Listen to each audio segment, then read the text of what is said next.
Buenos días.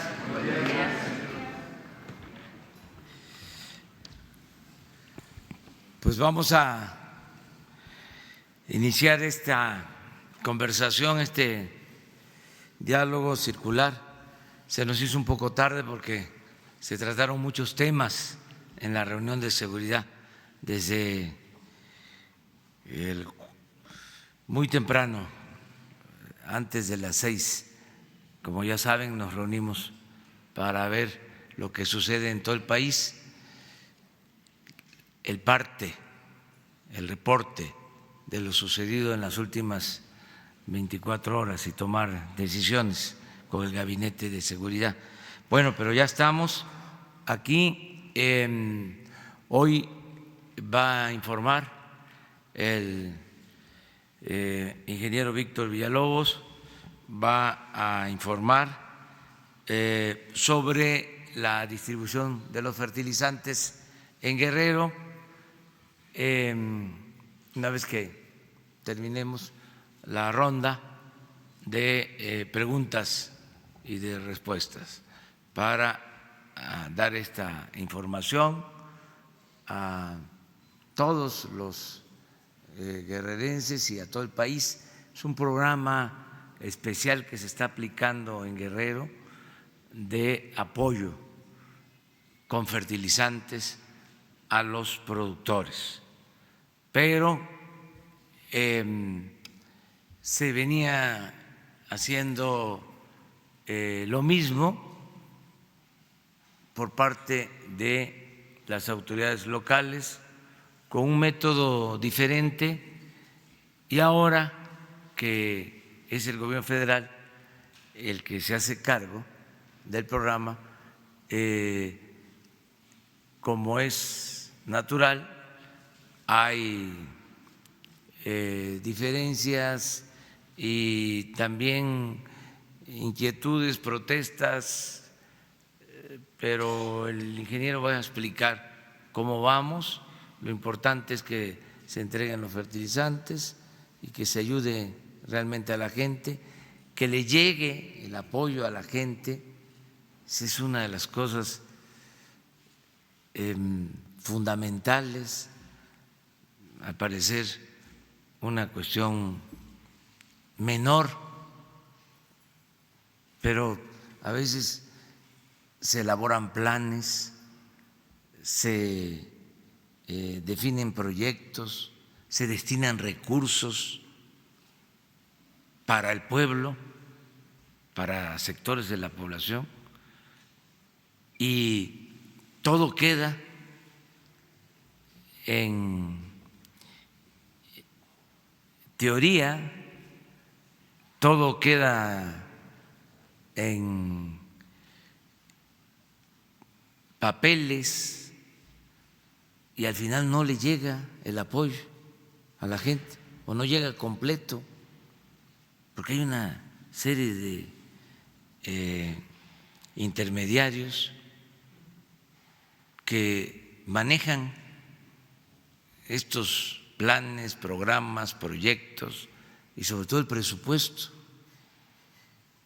Y al final o no llega o llega muy poco, llega con moche, con piquete de ojo. Entonces lo que queremos es que le llegue completo a la gente el apoyo. Solo con eso estamos incrementando la ayuda al doble haciendo efectivo el apoyo, es decir, que le llegue a la gente, porque no llegaba. Tenemos constancia de eso. Mínimo 30% no llegaba en programas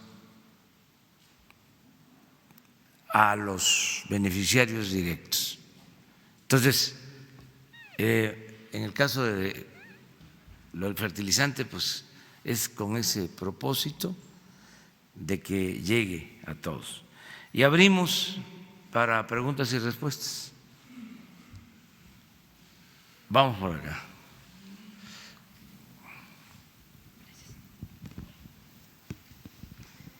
Presidente, buenos días. Montserrat Vargas, de Publimetro.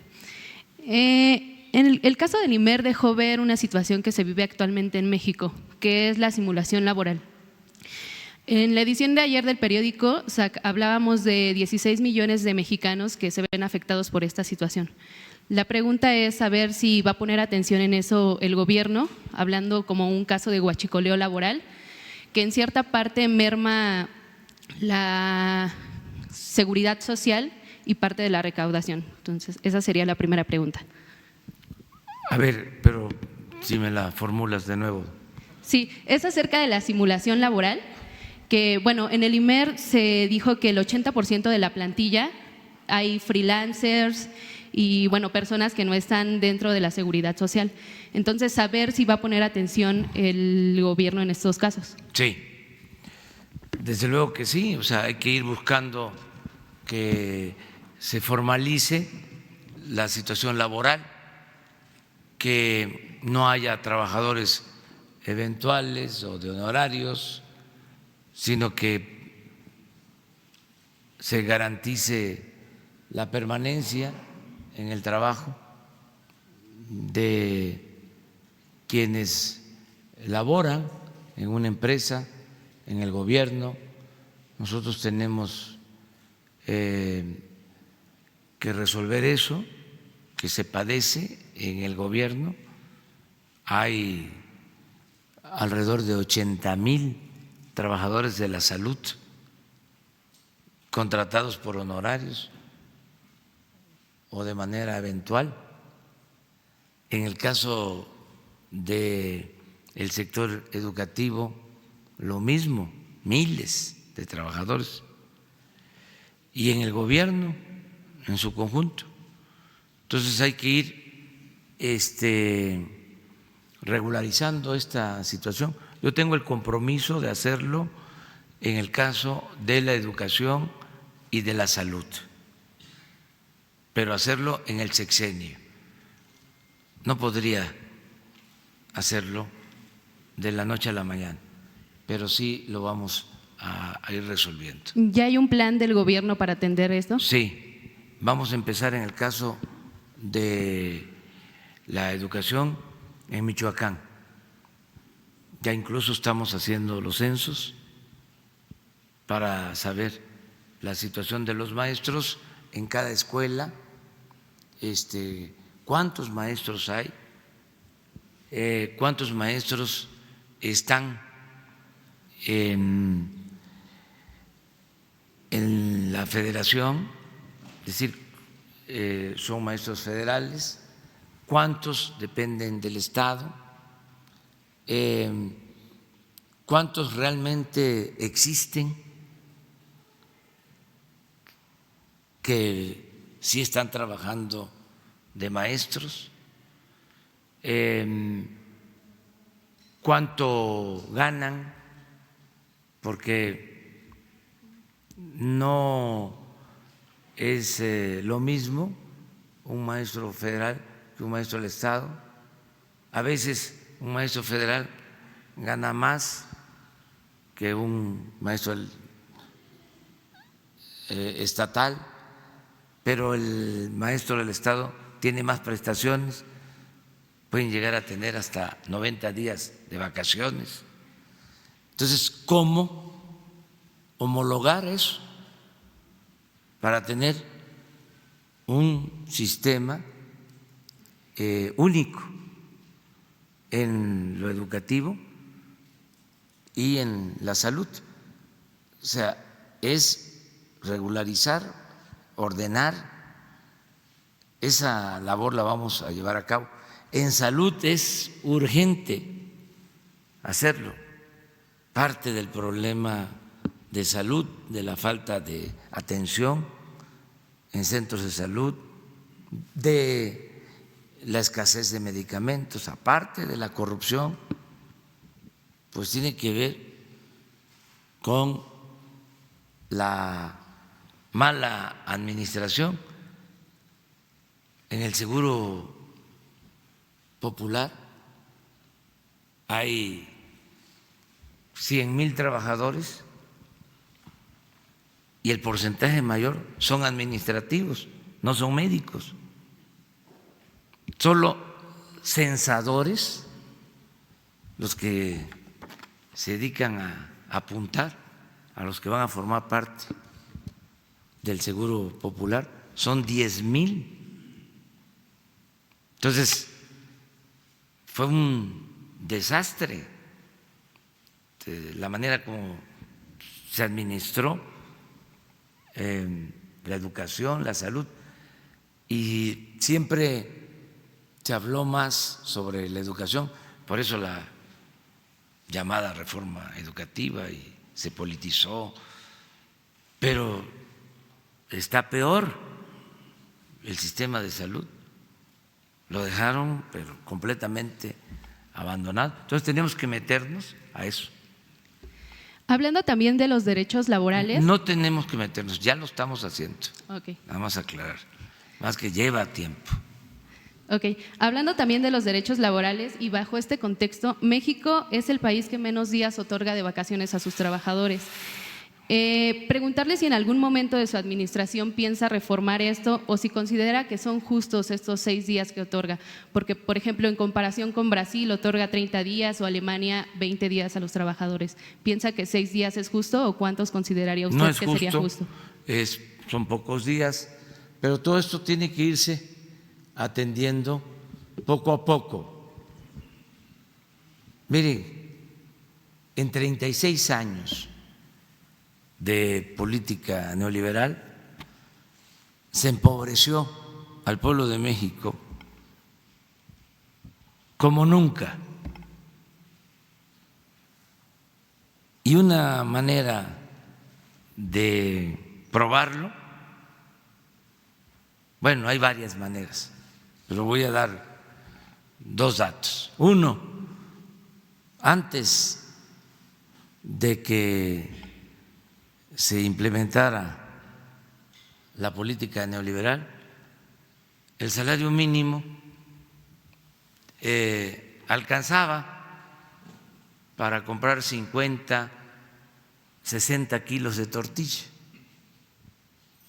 Y ahora el salario mínimo alcanza para comprar 5 o 6 kilos de tortilla.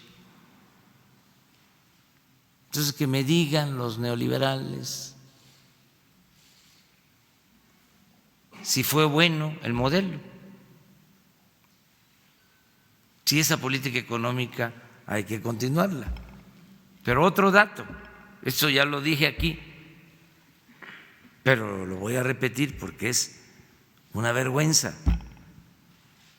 Ahora que estamos trabajando lo del tema migratorio y que se propone apoyar a Centroamérica, nos encontramos que el salario mínimo en Guatemala, en Honduras y en El Salvador es casi del doble del salario mínimo en México.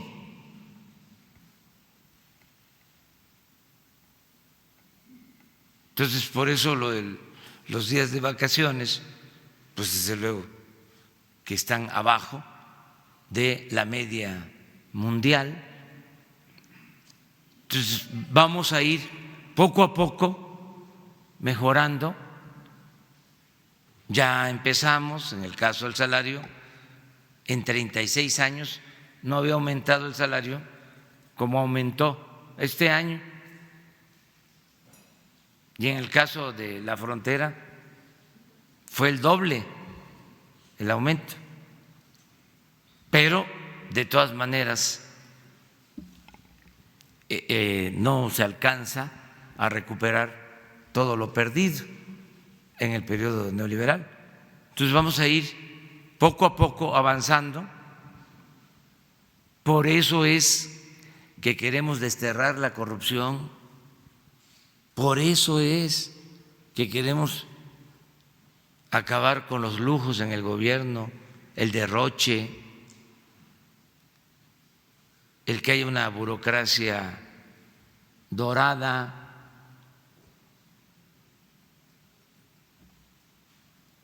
que se tenga que gastar tanto en mantener al gobierno. Es un gobierno mantenido y bueno para nada. Lo que había, aclaro,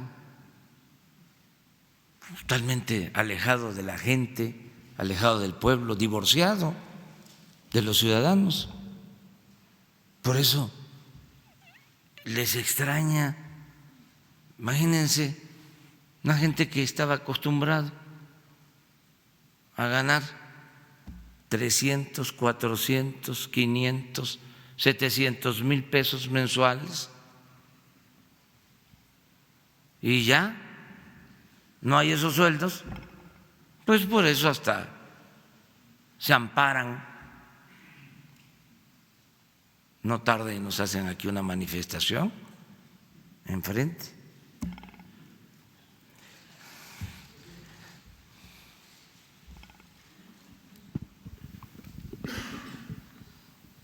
Buenos días, presidente. Rafael Herrera, corresponsal de Sin Censura con Vicente Serrano desde Chicago. Hay cosas que definitivamente no son responsabilidad de usted, presidente, pero como perseguir delincuentes y criminales. Pero ¿puede darnos un balance del trabajo del fiscal general Alejandro Gertz Manero? ¿Hacen un balance negativo al frente de la fiscalía casos como el Gober Precioso prófugo, Emilio Lozoya prófugo?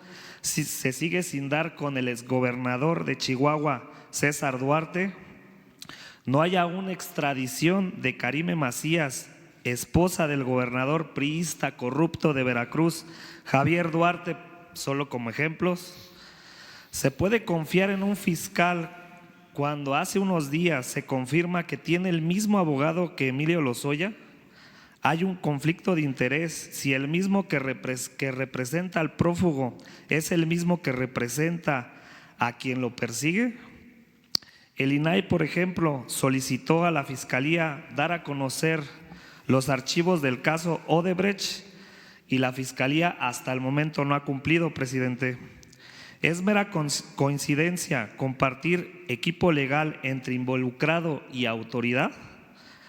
¿Sigue confiando en él, presidente? ¿Y hasta cuándo cree usted que las ratas darán gritos horrorosos, como lo dice el mismo fiscal general? Gracias, presidente. Mire, es distinto. Vamos al sentido común, al juicio práctico. En la pasada administración no se había dictado orden de aprehensión en contra del exdirector de Pemex. Ya se hizo. Que no se ha podido detener, que está prófugo, ya ese es otro asunto. Pero sí, esto marca la diferencia. No hay impunidad tolerada. Y sí le tengo confianza al fiscal general. Creo que es un nombre recto y que no va a proteger a grupos de intereses creados. Ese es mi punto de vista. Desde luego, pues quisiéramos todos que se fuese más eficaz, ¿no?, en la impartición de justicia, pero son procesos, que se tienen que llevar a cabo. No pueden haber juicios sumarios, se tienen que garantizar los derechos de los ciudadanos, hasta de los presuntos delincuentes. Es un Estado de Derecho, hay procedimientos. A veces quisiéramos, ¿no?, que se simplificaran, que la justicia fuese rápida en la aplicación, expedita, pero bueno, hay una serie de elementos. Yo creo que Alejandro Gertz está haciendo una buena labor y vamos a esperar. ¿No cree que por ética profesional debería de renunciar a esa representación legal para no tener ese conflicto de interés, por ejemplo? Pues él podría decidir. Yo no recomendaría, no me queda, porque es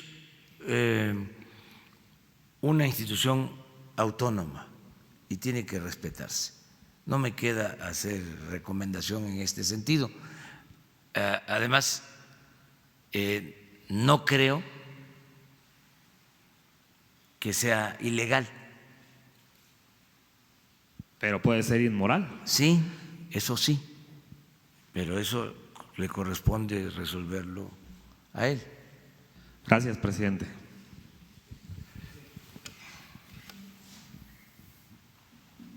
Gracias.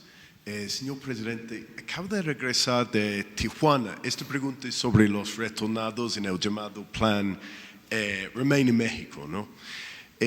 Usted también estuvo en Tijuana y dio un discurso ahí recientemente, ¿no?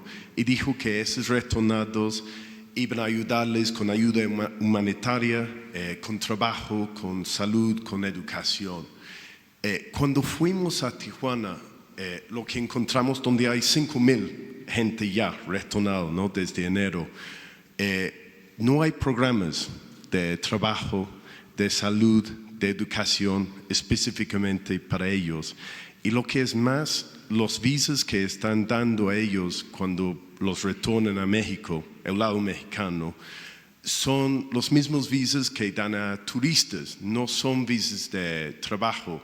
Y en esas visas dicen específicamente que no pueden hacer trabajos, actividades remuneradas en México. Entonces, aunque hubiera programas de trabajo, no podrían participar en ellos legalmente esas personas.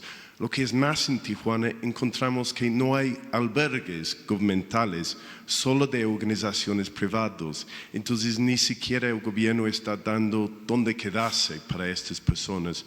Preguntamos a diferentes albergues en otras partes de la frontera, Juárez, Mexicali, nos dijeron que la situación es igual ahí en estas partes. Yo también pregunté a la secretaria de Relaciones Exteriores, secretaria de Trabajo, secretaria de Salud, no me podían dar informes de ningún plan, ningún programa para esos retornados, que ya son más de 14,000 en México. ¿Qué está pasando? Pues es muy buena tu pregunta.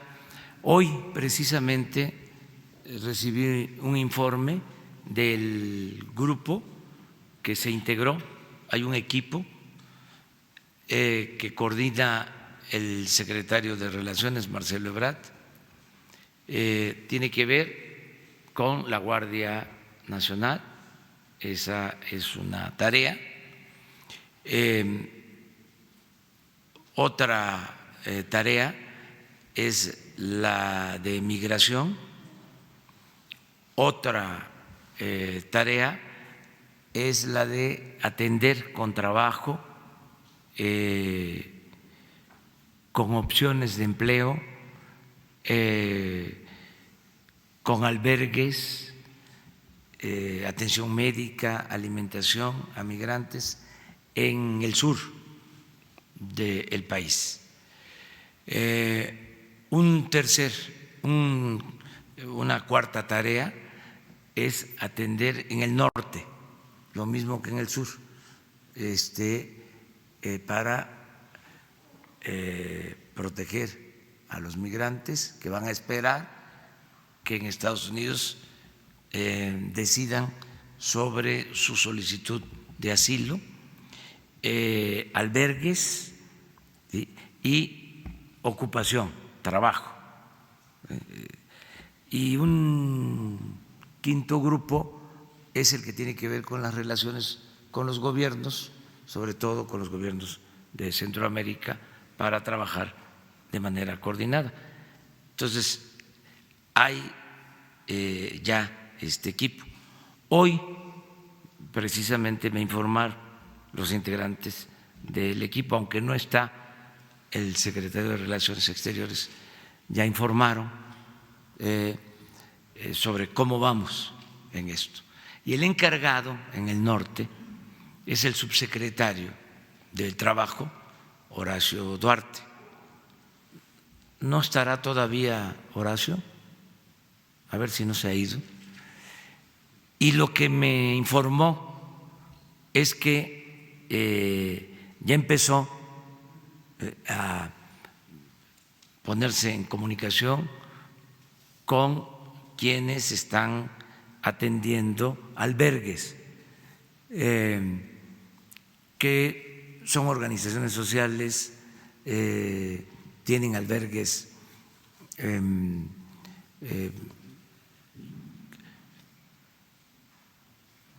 miembros de la Iglesia Católica, y hay albergues también del gobierno, pero se están por iniciar la creación de nuevos albergues. Eso fue lo que él me informó. En cuanto al empleo, está por firmarse, la semana próxima se va a firmar un convenio para que se dé trabajo en empresas maquiladoras a migrantes. Nos están ofreciendo las empresas maquiladoras del norte del país 40,000 empleos. Tienen ellos disposición para recibir a 40,000 migrantes. Se va a firmar este acuerdo. No va a haber ningún problema legal. Estamos resolviendo para que puedan ser contratados sin necesidad de mucho trámite en su situación laboral. Entonces, todo esto se está viendo, estamos trabajando, están ayudando los gobiernos estatales. Nada más que esto que tú vistes y que es como lo describes, así era durante años, así fue durante años, y ahora va a ser distinto. O sea, esto es nuevo, pero la implementación nos lleva un poco de tiempo. Estamos trabajando a prisa porque nos implica también destinar recursos. Ya se están autorizando los fondos para que puedan tenerse recursos en albergues, que no falte los alimentos, los medicamentos, la atención médica y esta coordinación para lograr que se les vaya dando opciones de trabajo en el país. Nada más para seguir un parte de lo que dijo el secretario de Trabajo está hablando con las albergues. Hablábamos con 7 albergues en la frontera, ¿no? 4 en Ciudad Juárez. La Casa de Migrante, uno de ellos que creo que a lo mejor usted conoce, ¿no? Uno de los más grandes. Dijeron que no habían tenido ningún contacto del gobierno federal en meses, de hecho en 2 o 3 meses, y dijo que por eso no sabían lo que estaba pasando. Sí, lo que estaba pasando con este plan, y dijeron que no tenemos información de los nuevos albergues. Hemos escuchado que quizá quieren hacerlo, pero si lo hacen sin consultar a nosotros, la gente que hemos estado haciendo esto por años y sabemos lo que hacemos, que tememos que va a ser un desastre, es lo que a mí me dijeron que hoy temen, ¿no? Porque ya se retiró Horacio, de todas maneras va a mandar la información, el informe que nos presentó, y hoy te lo entregamos, el informe, y sí me dijo que habló, sobre todo con los responsables de los albergues de la Iglesia Católica, habló con ellos, porque aquí nos reunimos con miembros del episcopado, vinieron obispos y ellos tienen una organización de apoyo a migrantes y me pidieron que querían la comunicación con nosotros para ayudar. Eso fue lo que me plantearon.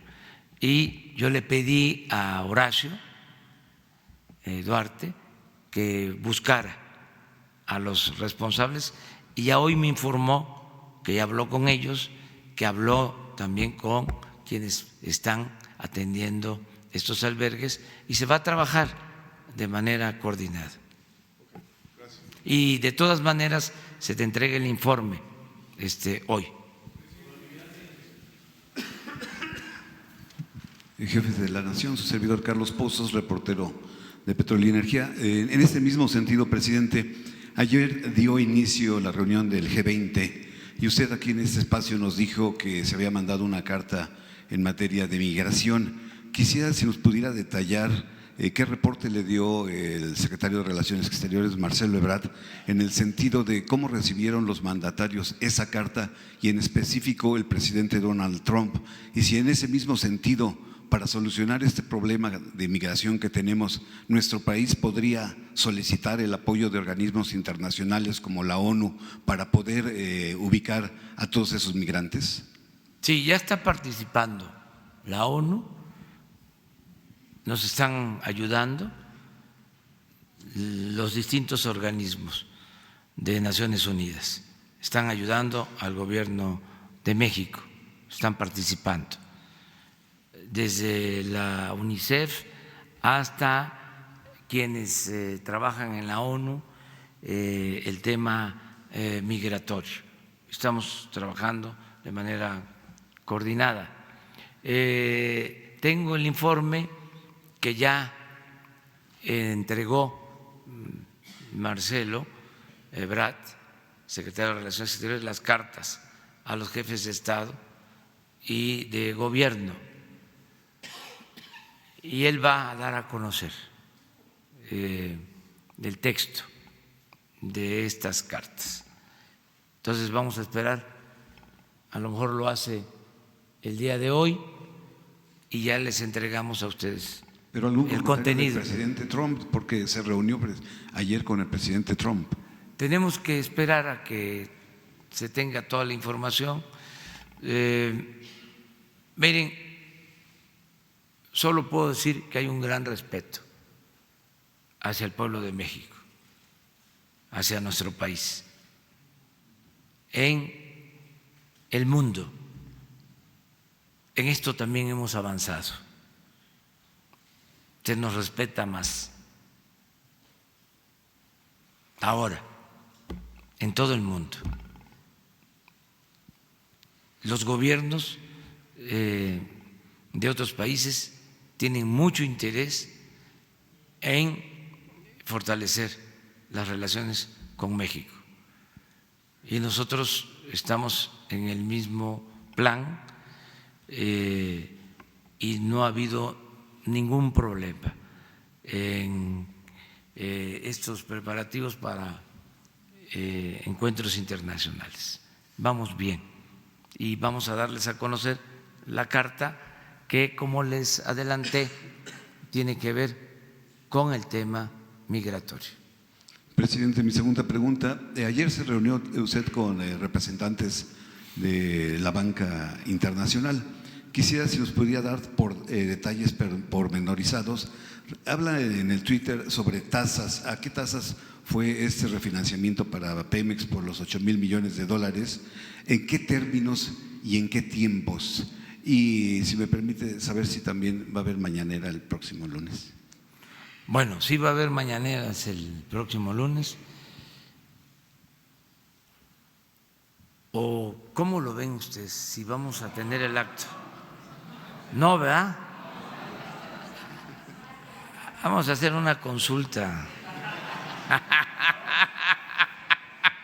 a mano alzada, a mano alzada.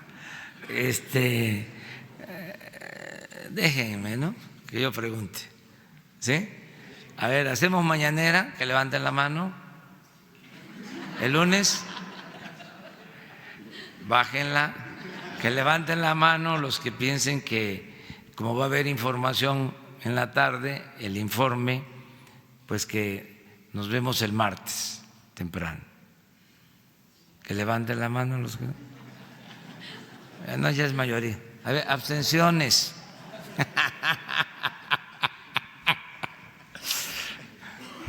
No, qué democracia esta de mano alzada. Bueno, pues así quedó, ¿no? Así quedó. Ya nos vemos hasta el martes, pero están invitados desde luego para el lunes. Vamos a informar al pueblo de México y aprovecho para hacer extensiva la invitación a todos los mexicanos el lunes a las 5 de la tarde en el Zócalo. Va a haber también música, van a estar músicos muy buenos, va a haber un festival artístico, un festival musical desde temprano para que estemos contentos todos. Y acerca de los costos, ¿sí? Todo es voluntario, todo es participación voluntaria. Los músicos no van a cobrar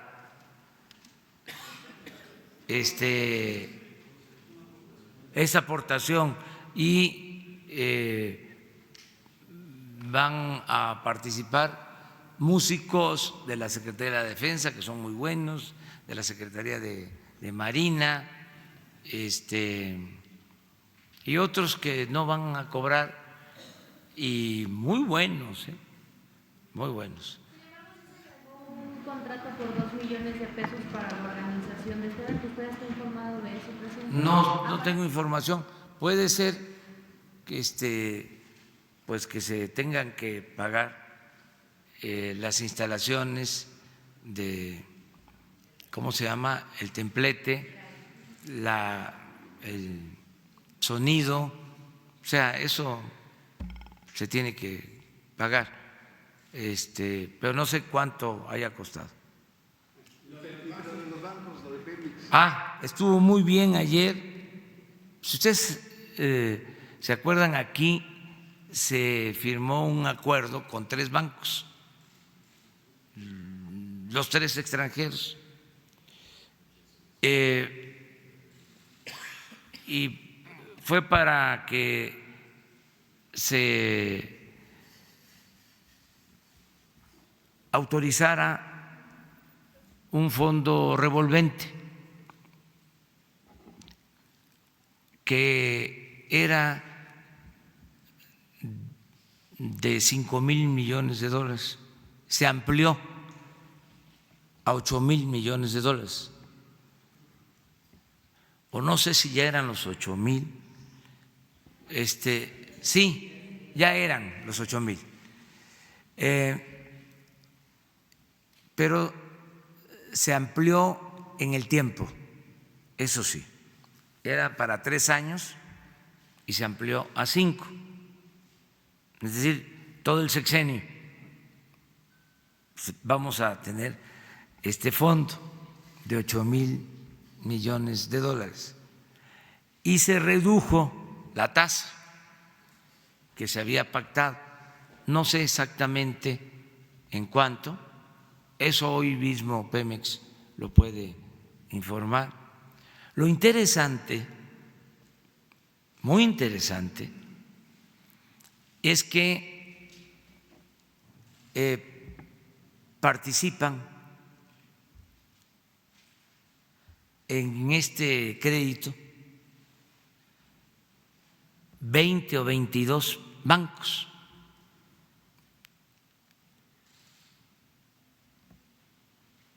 Y 14 de los 20 bancos más grandes del mundo. Entre estos 22 hay 14 que son de los bancos más grandes del mundo. Nunca se había llevado a cabo una operación de este tipo en la historia del país. Entonces, ayer vinieron todos los representantes de todos los bancos del mundo y se firmó el convenio. Lo que inició con 3 se amplió a 20, a 22 bancos. Y nos faltó grabar el evento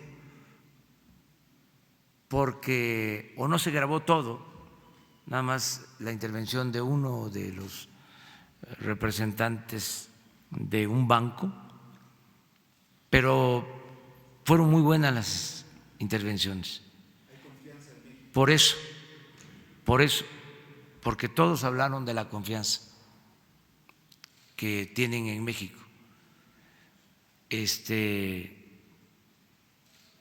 Y fue un encuentro muy cordial. Yo les agradecí por darnos la confianza, por confiar en México, por confiar en Pemex, por confiar en el gobierno, y vamos a corresponder, se van a cumplir todos los compromisos. Todo esto ayuda mucho porque siempre pues se está haciendo el cuestionamiento en lo económico. Hay unos que están muy molestos, no sé qué les pasa, qué será lo que les está pasando, como diría la canción, y todo lo cuestionan y apuestan a que va a ir mal la economía. Sale esto ayer, por ejemplo, y al mismo tiempo destacan de que nos bajan el pronóstico de crecimiento económico, y ahí va, ¿no? Pero cuando se dan estos actos, pues ayuda mucho, porque se demuestra de que hay confianza. Los bancos no actúan sin información, o sea, no toman una decisión así porque les caiga bien el gobierno, sea cualquier gobierno. Entonces ellos saben que está muy bien Pemex, eso es lo que hemos explicado. Ellos tienen información de que se detuvo la caída en la producción, que se estabiliza la producción en Pemex, que tenemos 22 campos petroleros, que podemos aumentar la producción en Pemex hasta en 1 millón de barriles diarios, que ya se contrataron todas las obras para perforar pozos, que a estas alturas ya se está trabajando y que vamos a cumplir con el programa y se va a mejorar la producción petrolera. Entonces, esos son los datos que ellos tienen y tienen buenos informes y por eso el apoyo. Buenos días, presidente. El tema de los amparos con el aeropuerto de Santa Lucía y donde se iba a construir en Texcoco. Su gobierno sé que ya empezó una impugnación de esos amparos. ¿Cuál es la ruta para echar abajo esos amparos que prácticamente están deteniendo el crecimiento del país? Es la primera pregunta. Mire, podríamos acelerar el dictamen sobre impacto ambiental, porque depende de la Secretaría de Medio Ambiente. Pero la instrucción que di fue de que, aunque se llevaran tiempo, actuaran con mucho cuidado para no dar ningún motivo a los adversarios. Entonces, se había acordado primero que para el día de hoy iba a estar el dictamen sobre impacto ambiental y ayer el secretario de Medio Ambiente me dijo que va avanzando en el dictamen, pero que él consideraba que se requería más tiempo para que se hicieran muy bien las cosas, porque son 150 asuntos que se tienen que resolver. En este dictamen, claro, cuando les dieron el permiso para construir el aeropuerto en el lago de Texcoco, no tuvieron problemas, fue fast track, o sea, ahí le iban a quitar el agua al lago Navorcarrillo y no les importó, y entregaron el estudio de impacto ambiental para construir el aeropuerto en el lago de Texcoco, pero como se trata de lo nuestro, pues ahora son muy exigentes. Entonces, estamos cuidando eso. Y sí ha habido una lluvia de amparos, porque están muy molestos. Yo los entiendo también. No dan la cara los de arriba. Entonces mandan a sus voceros y a sus representantes o a sus cercanos a estar impugnando, y por eso esta lluvia de amparos, porque están molestos, enojados. Imagínense que iban a cobrar por el aeropuerto de Texcoco 300,000 millones de pesos. Eso es lo que estaba estimado. Pero si lo hacían como el tren Toluca, Estado de México, que estimaron 30,000 y para terminarlo pues van a ser como 100,000. Imagínense cómo iba a terminar el aeropuerto. Se habían estimado los mismos 300,000 millones. Ahora sí que, como se decía antes, cuando estábamos niños y jugábamos a las canicas, nos iban a arruchar sea, pero no solo era la construcción y el daño ecológico, sino el negocio inmobiliario, porque las 600 hectáreas del actual aeropuerto, que lo iban a cerrar, las iban a desarrollar. Una de las pistas, ya se los he dicho, porque vi el anteproyecto del actual aeropuerto, una de las pistas se iba a convertir en la avenida principal que iba a llegar hasta el lago de Texcoco. Y de lado y lado, centros comerciales, un Santa Fe. Entonces ya tenían hecho todo el negocio. Pero la gente dijo, no. Y ahora que se va a resolver el problema, pero se va a resolver en definitiva, porque se va a rehabilitar el aeropuerto de Toluca, que lo dejaron caer de manera deliberada. Ese aeropuerto tenía mucha actividad y lo cerraron prácticamente para saturar el actual aeropuerto y justificar el que se construyera el aeropuerto de Texcoco. Es una maniobra perversa. Entonces,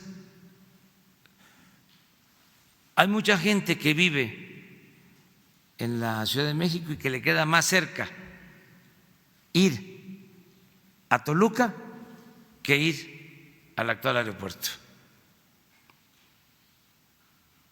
Y ya estamos arreglando lo del aeropuerto de Toluca. Y ya se está remodelando el aeropuerto actual. Y se va a ampliar el aeropuerto actual, no en cuanto a las pistas, pero sí en cuanto a terminales, todo lo que era el Estado Mayor Presidencial, es decir, el hangar presidencial, todo eso se va a utilizar para terminales. Ya se está invirtiendo en reparar el actual aeropuerto, en mejorar 80 baños del actual aeropuerto, en ampliar espacios. Ya se está trabajando en las pistas, en el área de rodamiento de aviones, se está haciendo 3-4 horas al día en la madrugada para no estorbar las operaciones. No hemos tenido problema, no sé si ustedes se han dado cuenta de que hasta cuando subía uno a un avión decía el piloto, ofrecemos disculpas por la tardanza, pero el aeropuerto de la Ciudad de México está saturado, no es culpa de la línea, ¿sí? Bueno, pues ya no lo, quizás porque como voy yo ahí, ya no lo he escuchado.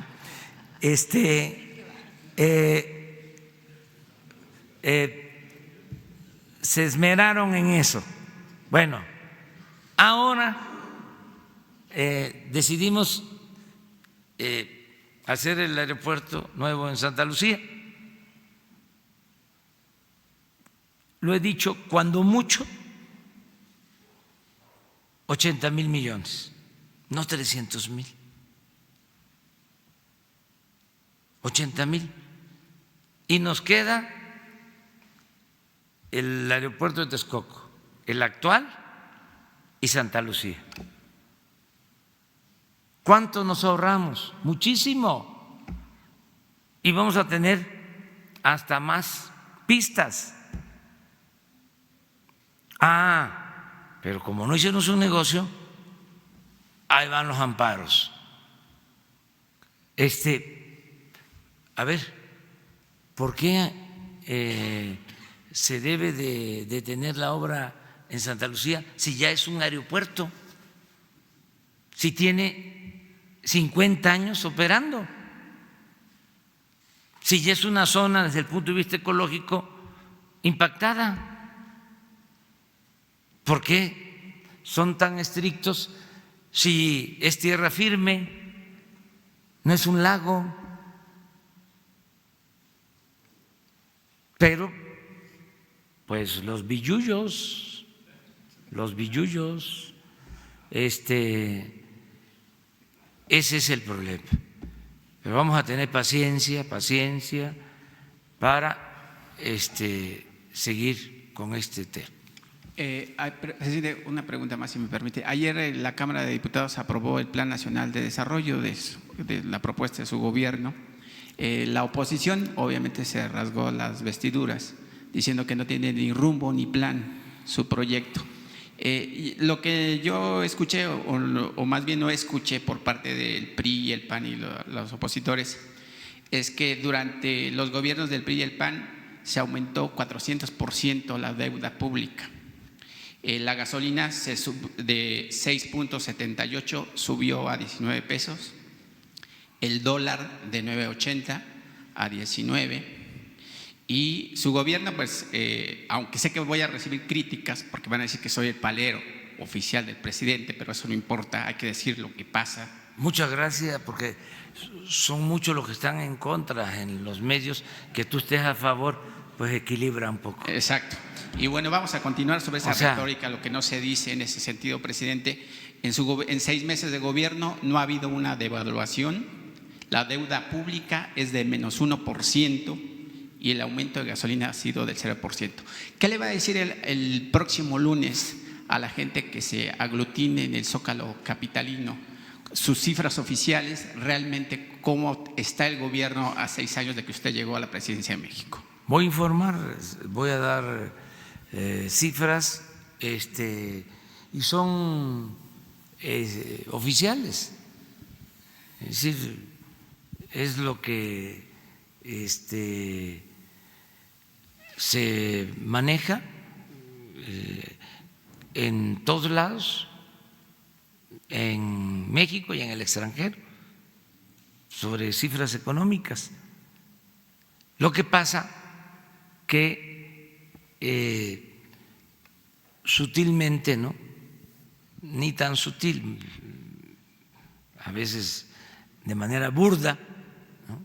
Solo destacan lo que les conviene y callan como momias lo que no les gusta de nuestro gobierno o de las cosas buenas que hace el gobierno.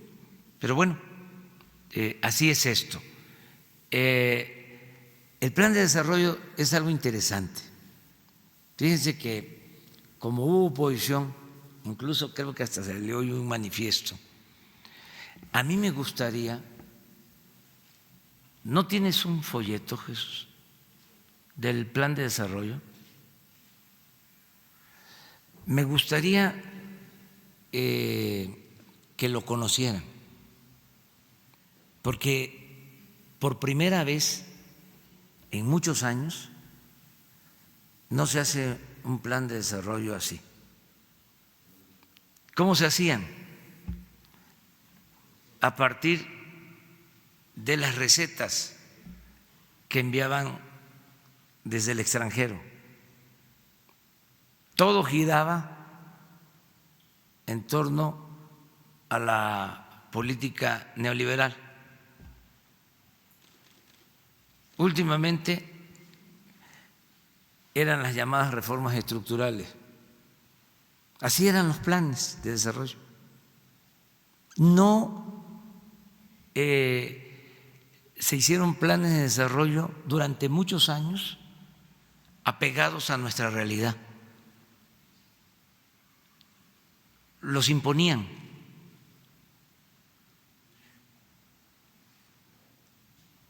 era la agenda que imponían desde el extranjero a México. Y por primera vez se hizo un plan de desarrollo apegado a nuestra realidad. Un plan de desarrollo en donde lo central es mencionar que el principal problema de México es la corrupción. ¿Y cómo creen que les va a gustar a los conservadores si ahí en ese plan de desarrollo se dice de cómo saquearon al país? Pero en esos términos, si aquí adentro en el gobierno, porque también quedan tecnócratas, cuando se presentó el documento, no, es que esto no puede entregarse, porque tenían una concepción o siguen teniendo distinta. Entonces no les gustó que se pusiera en el plan de desarrollo que fue un saqueo todo el periodo neoliberal. No les gustó que se dijera que fue un fracaso la reforma energética y las llamadas reformas estructurales. No les gustó que se pusiera en el plan que se agravó el problema de la desigualdad en México. Dice, es que esto no es un plan. Hoy estaba yo leyendo un manifiesto. A ver, pon. Miren cómo empieza. ¿Cómo les va a gustar? Pero históricamente, miren los temas, pon nada más el índice.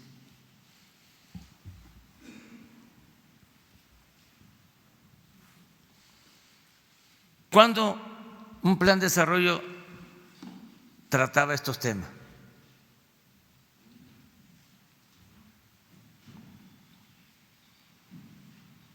Solo tiene dos antecedentes este plan de desarrollo. El plan sexenal de la campaña presidencial del general Cárdenas y el plan del Partido Liberal de 1906. Es un orgullo.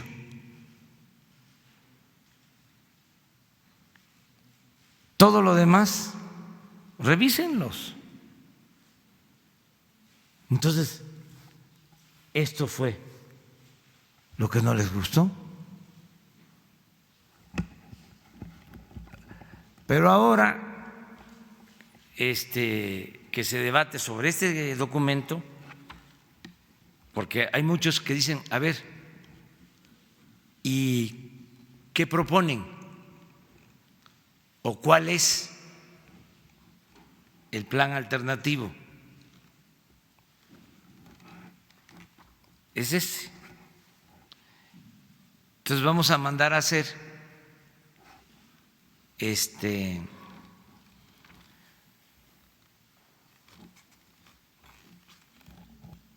ejemplares para difusión popular. Si en el Fondo de Cultura Económica se están haciendo libros que se están vendiendo en 18 pesos como nunca, y libros muy importantes para la lectura de la gente, este es un buen documento, muy buen documento, porque da a conocer una nueva política para la transformación del país. Entonces, este es el tema. Qué bien que lo planteaste, porque hoy creo que viene un manifiesto sobre esto. Entonces, mi respuesta es que se lea el documento y que después me digan si es o no un plan de desarrollo. Presidente, Arturo Páramo, Grupo Imagen, Excelsior. Tres preguntas rapidísimas. Regresando al tema de migración en la frontera sur con Guatemala. Hemos publicado que hay centros de migrantes que están trabajando en condiciones precarias. De hecho, hemos reportado que hay gente que viene no solamente de Centroamérica, sino de África, del Caribe, y que no se permiten conocer cuáles son las condiciones en las que están estos albergues en donde se encuentran ellos. Ha habido, de hecho, llamados de auxilio desde dentro de este albergue para que se les dé atención médica, comida, etcétera.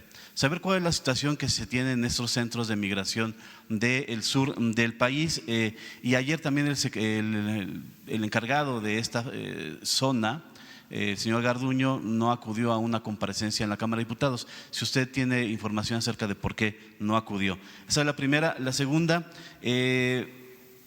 estamos viviendo en estos días una cumbre sobre el tema del sargazo en el Caribe. Se está llevando a cabo en Quintana Roo. Usted se manifestó en Cancún el día de la conferencia de prensa acerca de que insistió en que no era grave el tema. Sin embargo, los países que están ahí representados sí están dando una alerta muy importante sobre la gravedad, y usan la palabra gravedad, sobre el tema. No hubo ningún representante hasta el momento del gobierno federal. Saber si su postura sigue siendo la misma y si ya la Secretaría de Marina ya está haciendo alguna acción, además de estar preparando los barcos que nos comentó usted, si hay alguna otra acción que ya se esté tomando en ese sentido. Y por último, México ya tiene todo el apoyo de los países de Latinoamérica para ocupar un lugar en las Naciones Unidas en el Consejo de Seguridad. Saber qué información tiene al respecto de parte del canciller y cuál es la intención de México de participar en este Consejo de Seguridad.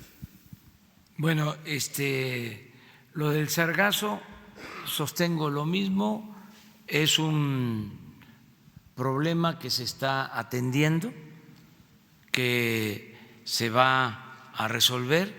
Estamos trabajando con ese propósito. Sí, es algo que se originó por el uso excesivo, sin control, de agroquímicos en otros países. Eso es lo que sostienen los investigadores. Y ya se está atendiendo, está trabajando de manera coordinada la Secretaría de Marina con CONACYT y con otras dependencias. De modo que mantengo mi postura. Creo que en este caso, como en otros, hay quienes sacan provecho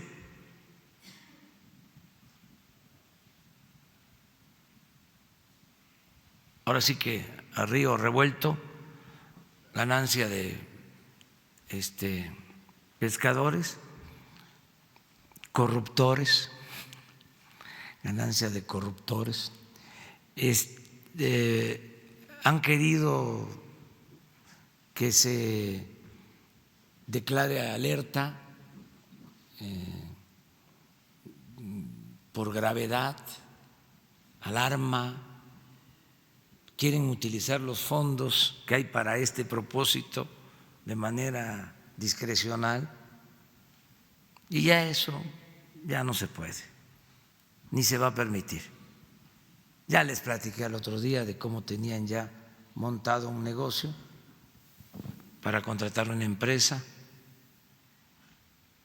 Les hablaba yo, es la misma campaña y son hasta los mismos que querían que sostuviéramos el fondo de fomento al turismo.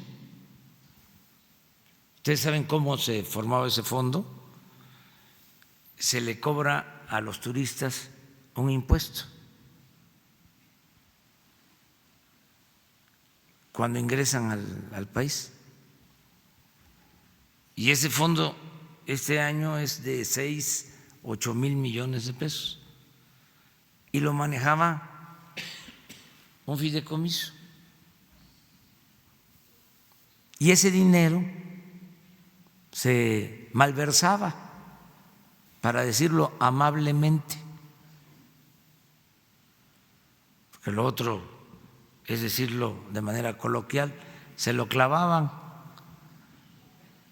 Entonces, se sintieron afectados cuando se decidió que ese fondo se iba a utilizar para financiar el Tren Maya, y de ahí se vino la campaña.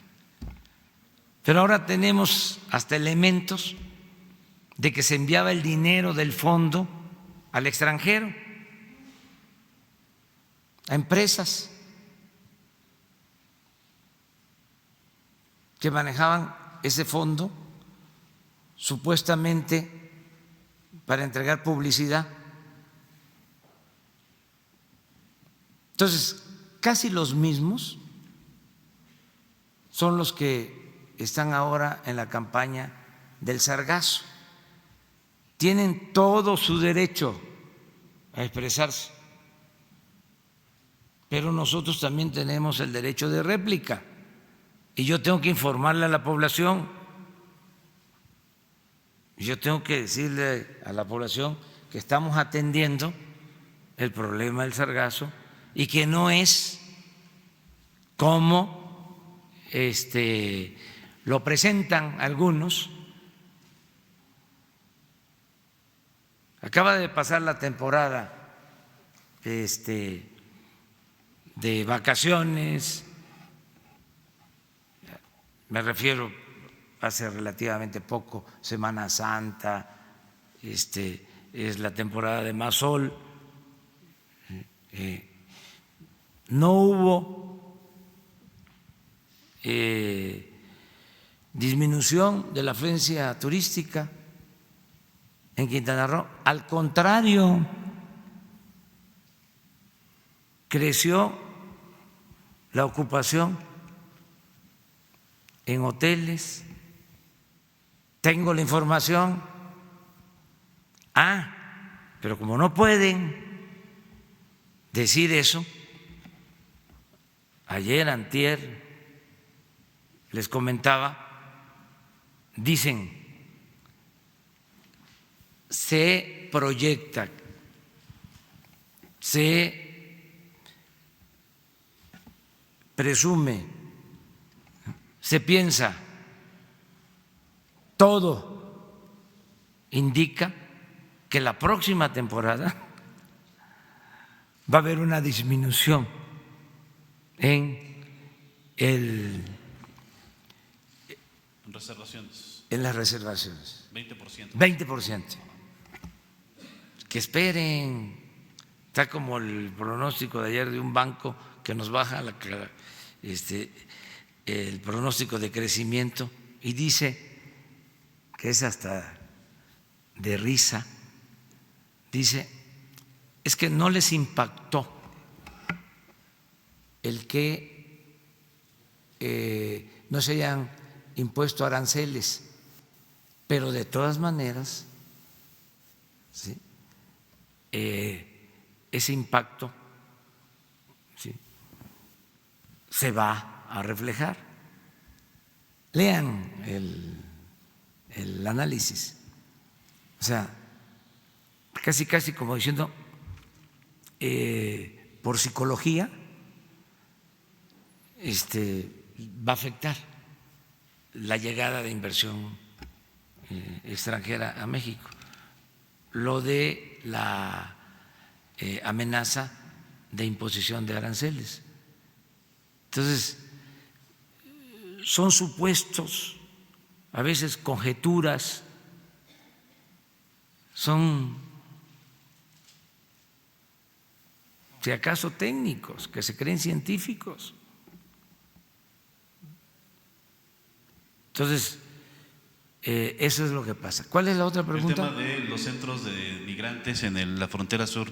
Sí, hoy estuvo Garduño informándonos, hablaba yo de una reunión que tuvimos con este propósito y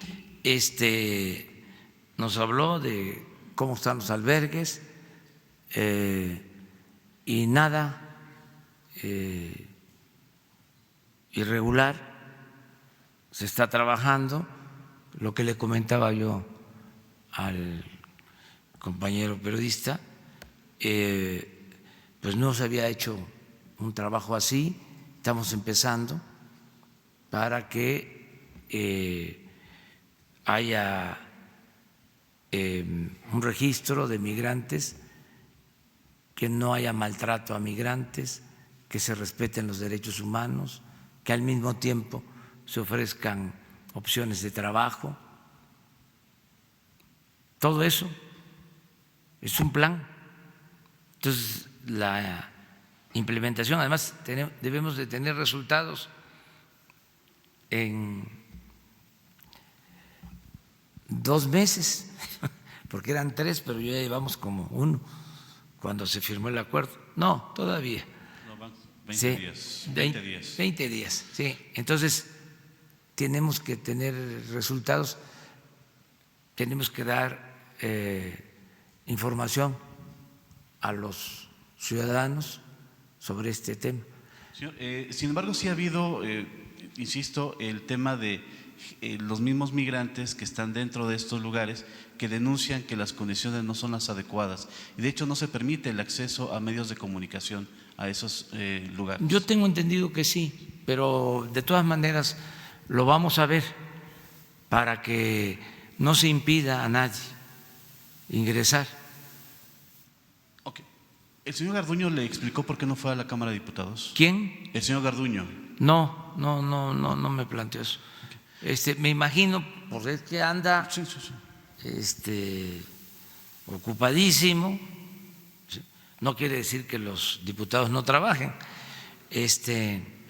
pero Garduño sí está trabajando. O sea, entonces, a veces, pues tiene uno que optar, porque hay quienes están en la politiquería y se tienen responsabilidades. Imagínense, toco madera,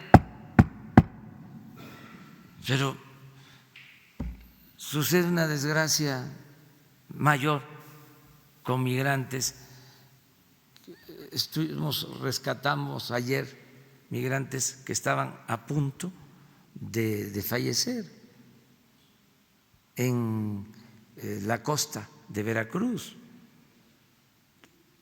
O sea, tenemos la gran responsabilidad de protegerlos, de cuidarlos, de salvarles la vida, mientras otros ahí están en la politiquería. O sea, entiendo, no me dijo nada, porque sí tenemos que acudir a todas las comparecencias, es nuestra obligación, pero entiendo que pues está Garduño aplicado a fondo. El tema del Consejo de Seguridad de Naciones Unidas. ¿Han pedido ustedes? No hemos analizado esto, no hemos analizado esto. Nosotros vamos a hacer una política exterior no protagónica. No queremos ser candil de la calle y oscuridad de la casa.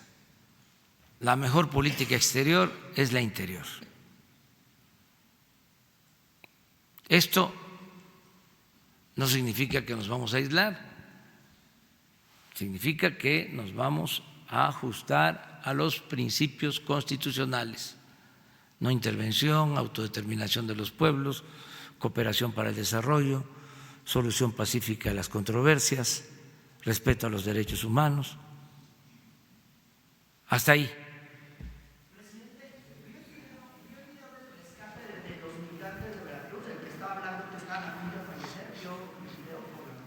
No, no.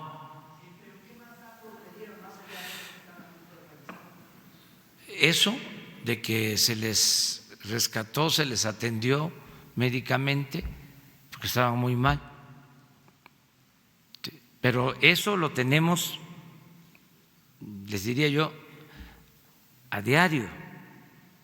Imagínense lo que es el traslado de cientos de personas en tráilers, cajas cerradas, los riesgos de asfixia. Entonces, sobre eso estamos. Y lo he dicho aquí antes, y lo repito, preferimos tenerlos en el sur.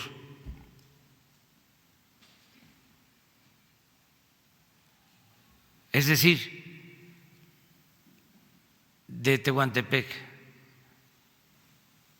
hacia la frontera con Guatemala, del Istmo, porque ahí tenemos más posibilidades de cuidarlos, de darles posibilidad de trabajo, pero sobre todo de cuidarlos. Es que el norte, ustedes lo saben, está más complicado. No queremos tragedias como la de San Fernando. En eso estamos. No es un asunto sencillo, es complejo. Y al mismo tiempo garantizando los derechos humanos. Y me gustaría pues, que se analizara el problema en su conjunto, porque a veces se olvidan las causas y se ven nada más los efectos. No se habla mucho de la crisis en Centroamérica. No sé por qué. ¿Se acuerdan? No lo voy a decir. Pero tomen también en consideración que México va a seguir manteniendo sus políticas de asilo, de protección a migrantes. Lo que queremos es ordenar todo el flujo migratorio y dar opciones de trabajo, alternativas, y al mismo tiempo mantener buenas relaciones con el gobierno de Estados Unidos, que no haya guerra comercial. Eso es lo que buscamos. Entonces, sí es un tema que se está atendiendo con mucho profesionalismo, con mucha dedicación, de manera humana. Me voy a ir, ya se queda aquí Víctor con ustedes. ¿Cuál recomendación? Buenos días, señor presidente. Alejandro Lelo de la Red Grupo Cantón. El pasado miércoles la Secretaría del Bienestar rechaza una recomendación. Usted dijo aquí en ese mismo salón el 10 de diciembre que iba a aceptar todas las recomendaciones de la comisión y se iban a cumplir. ¿Por qué ese rechazo, presidente? Sería la inaceptable, pregunta, inaceptable. Y es hasta una vergüenza que la Comisión de Derechos Humanos haya emitido esa recomendación. Me gustaría que primero conocieran la recomendación y la respuesta y hablamos después, si les parece, para que se tengan los elementos. Pero no podíamos nosotros, precisamente por respeto a los derechos humanos, aceptar esa recomendación. Es como el mundo al revés. La Comisión de Derechos Humanos pidiéndonos que violemos derechos humanos. Eso no. Eso no lo vamos a hacer. O sea, si recomendaciones para que se defiendan los derechos humanos, hay que cumplirlas, pero no cumplir algo que va en contra de los derechos humanos. Pero para que no nos quedemos así solo en las generalidades, conozcan la recomendación y la respuesta que estamos dando sobre este tema. Muy bien, entonces nos vemos el martes.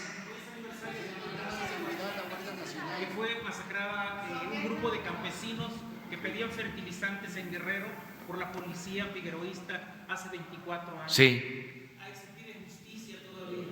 Incluso el caldeo de los insumos del campo de los fertilizantes hoy en Guerrero, hay políticos que están distribuyendo un veneno que se llama paraquat, que los campesinos le llaman matatodo. ¿Hasta cuándo la COFEPRIS va a seguir autorizando este producto que mata todo?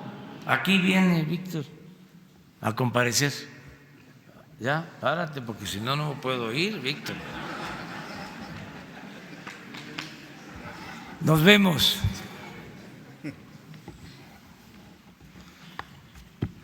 Muy buenos días.